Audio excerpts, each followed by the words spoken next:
Assalamualaikum, salam Malaysia Madani. Perkembangan banjir di Perak.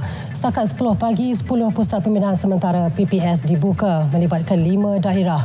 Penduduk terkesan menurun kepada 1,644 orang berbanding 1,682 sebelum ini. Daerah Kuala Kangsar mencatatkan jumlah penduduk terjejas paling ramai iaitu 720 orang daripada 255 keluarga. Mereka ditempatkan di 3 PPS. Di daerah Mualim pula, 558 penduduk daripada 157 keluarga berlindung di 2 PPS.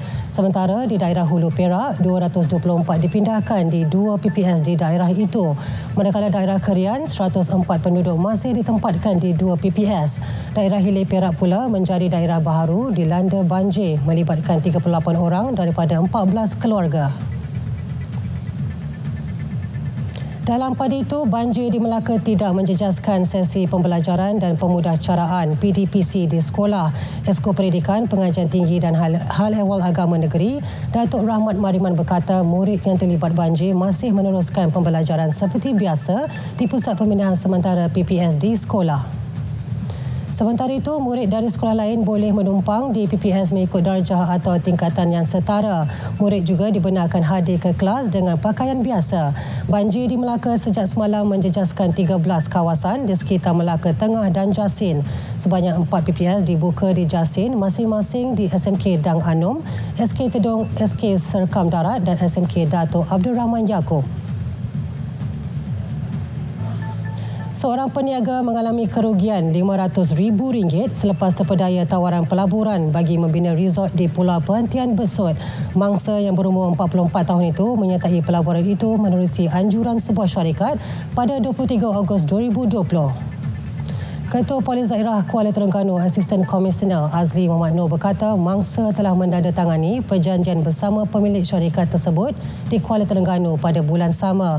Mangsa ditawarkan pakej modal RM500,000 dan dijanjikan keuntungan RM394,020 setiap setahun selepas menyertai pelaburan tersebut. Suspek dilaporkan telah mengarahkan pengadu membuat pembayaran modal ke sebuah akaun secara berperingkat. Bagaimanapun, sehingga kini mangsa masih tidak menerima sebarang keuntungan yang dijanjikan. Merasakan dirinya telah ditipu, mangsa tampil membuat laporan polis dan kes itu disiasat di bawah Seksyen 420 Kanun Keseksaan. Festival Lampu Lunar Lights Wonderland di Hutan Bandar Kulai Johor diiktiraf sebagai acara pencahayaan terbesar dalam taman oleh Malaysia Book of Records. Sebanyak 1.7 juta lampu diod pemancar atau LED dipasang bagi menghiasi 20 ekar kawasan taman rekreasi tersebut.